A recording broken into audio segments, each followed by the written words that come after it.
तो 19 क्वेश्चन है हमारा। अब इसमें हमें जो कैलकुलेट करना है अदर सोर्सेज का, mister Daudnarayan has the following investment in the previous year ended 31 March 2021। अब इसमें आप देखो ध्यान से, ये इंटरेस्ट की बात कर रहे हैं हर जगह, ठीक है। तो इसलिए हमने कैलकुलेट करना है calculation of interest on securities. शुरू के जो हमने 4-5 क्वेश्चंस किए थे, सेम ये वैसा ही एक क्वेश्चन बीच में दोबारा आ गया है। नंबर फर्स्ट है आपका 750 rupees 750 received as interest on post office recurring deposit, ठीक है। ध्यान रखना ये एग्जाम होता है कि मैंने आपको कई बार बताया है, नोट कर लीजिएगा। Interest on post office, first point, interest on post office recurring deposit, जिसे आप शॉर्ट में आरडी कहते हैं, ठीक है। रिकरिंग डिपॉजिट होता है मतलब अगर आप 1 साल की आरडी खोलते हैं, मिनिमम 1 साल की जो ओपन करनी होती है, अगर आप 1000 रुपए की ओपन कर रहे हैं तो हर महीने आपको 1000 रुपए उसमें देने पड़ेंगे। रिकरिंग डिपॉजिट आरडी होगी, एग्जाम होती है, ध्यान रखेंगे पोस्ट ऑफिस की। नेक्स्ट है second 25,000 12% Haryana state electricity board bonds, ठीक है।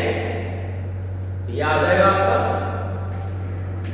तो कितना है आपका 25,000 और इंटरेस्ट रेट है आपका 12%। ऑन शॉर्ट में लिख सकते हैं हरियाणा स्टेट इलेक्ट्रिसिटी बोर्ड, ठीक है। चलो 25,000 का 12% कैलकुलेट करके बताओ। 3,000 बिल्कुल सही है, 3,000 इंटरेस्ट आ गया। नेक्स्ट है आपका 20,000 13% इलाहाबाद डेवलपमेंट बॉन्ड, 20,000 और ये आपका 13% इलाहाबाद डेवलपमेंट बॉन्ड्स। चलिए कैलकुलेट करिए। 2,600 नॉट 2,600, 2,600। नेक्स्ट अब है आपका 4th पॉइंट फैमिली पेंशन। क्या करना है? Family pension 24,000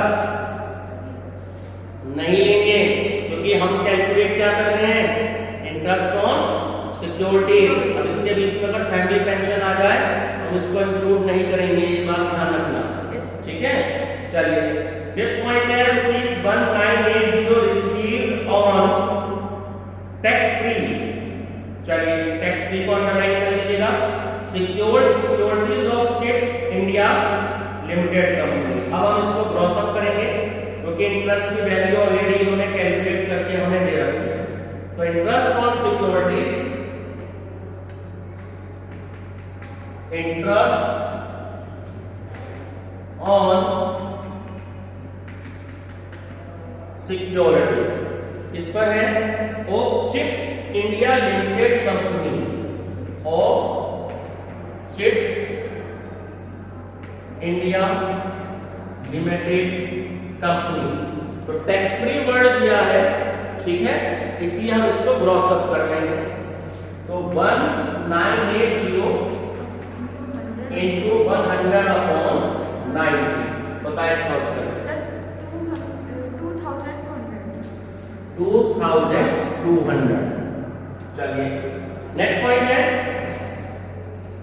36,000 10% tax free listed venture of a company. इसको भी हम क्रॉस अप कर लेंगे पहले। तो 36,000 10% देगा ये आपको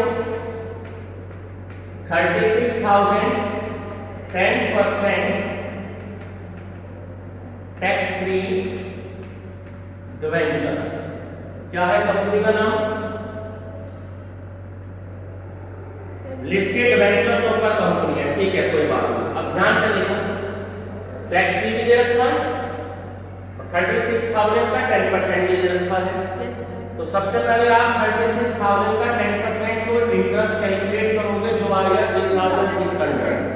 अब टैक्स फ्री वर्ल्ड दे रखा है तो आप इसको क्रॉस अप कर लेंगे 100 अपॉन 90, 9 4 जा 36, तो 4,000 का आपका अमाउंट आ गया। ये वाली बात क्लियर होगी।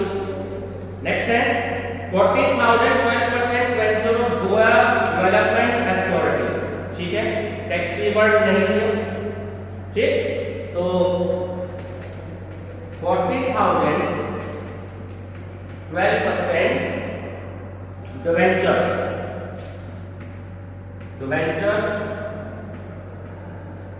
ऑफ गोवा डेवलपमेंट अथॉरिटी, तो टैक्स फ्री वर्ल्ड आपका जी नहीं दिया, ठीक, तो सीधा 12 4 जा 48, तो सीधा सीधा आपका अमाउंट आ गया 4,800। अगर ये आपको ग्रॉस अप दे देता, टैक्स फ्री दे देता, तो हम फिर इसको ग्रॉस अप कर देते। ये बात क्लियर होगी। अब आगे पैराग्राफ आपको दिया है, he took a loan to purchase, तो उन्होंने गोवा डेवलपमेंट अथॉरिटी के वेंचर्स को परचेज करने के लिए 20,000 का लोन लिया जो कि 11% रेट है, but not yet paid in the previous year, उन्होंने उसको पेड नहीं किया, ठीक है। चलिए पहले तो मुझे इसका टोटल बता दीजिए, इसका टोटल कितना है।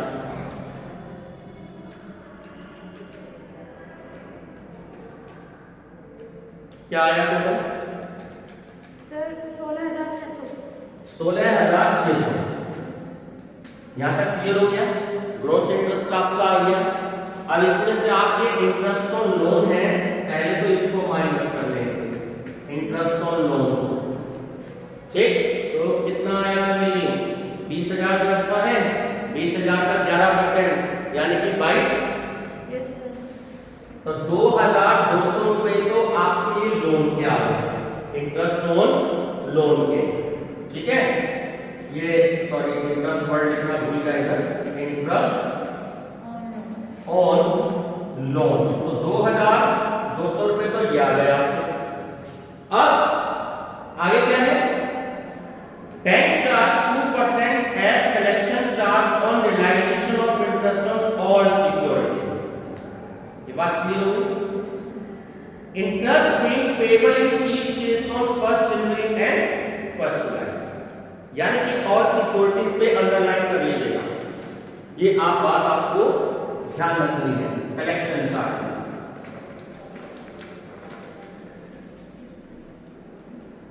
अब कलेक्शन चार्जेस पर 2% तो लेना है, लेकिन कलेक्शन चार्जेस आपके जो रेट ऑफ इंटरेस्ट है वो है कितना कितना, कैसे कैलकुलेट करेंगे सर? सब पे सब पर, अब देखो इसका वर्किंग नोट मैं बता देता हूं, नोट कर लीजिएगा। वर्किंग नोट एक हेडिंग मेंशन कर लीजिएगा, collection charges have been calculated as under, collection charges have been calculated as under, तो आपको नेट रियलाइजेशन जो है वो कैलकुलेट करना है, नेट रियलाइजेशन इजी है, ज्यादा टफ नहीं है। तो देखो मैं आपको शॉर्ट में बता देता हूं ना कि कैसे कैलकुलेट करोगे। सबसे पहले तो ये देखो जो आपको दे रखा है हरियाणा बस नंबर वाला तो हमारा एग्जाम था पोस्ट ऑफिस का, उससे तो कोई मतलब नहीं है हमारा। अब सेकंड देखें, 25,000 का आपने ये 12% कैलकुलेट किया, ठीक है, तो आप इसका कैलकुलेट करोगे 90 अपॉन 100, मुझे कैलकुलेट करके बताओ कितनी वैल्यू आ रही है। 3,000 का या फिर 3,000 का,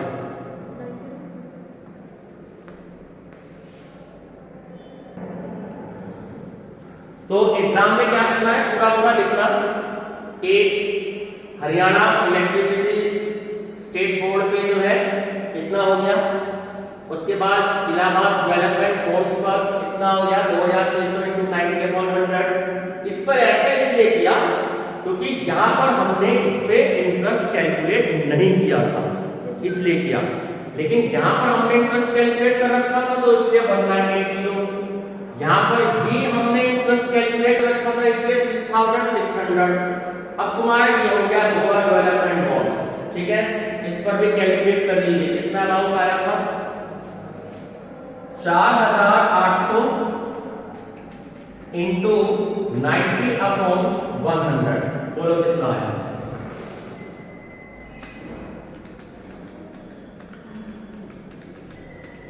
सर 4320। 4320। क्या समझे कि जिस पर आपने ऑलरेडी इंटरेस्ट कैलकुलेट नहीं किया था, ठीक है, तो उसका तो आप 90/100 करेंगे।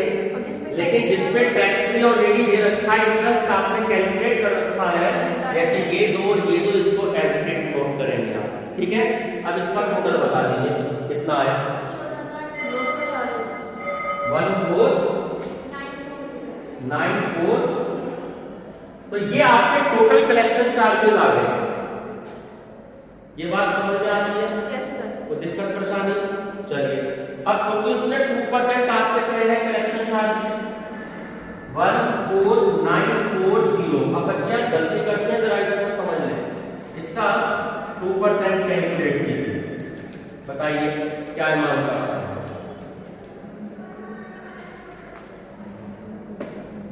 सर 298.8। तो 299 कर लो राउंड ऑफ में। अब इसका टोटल हो गया आपका 2499 और माइनस कर दो, ठीक है। आंसर आ रहा है 14101। चेक करके बताइए, यही आ रहा आंसर। तो 1410।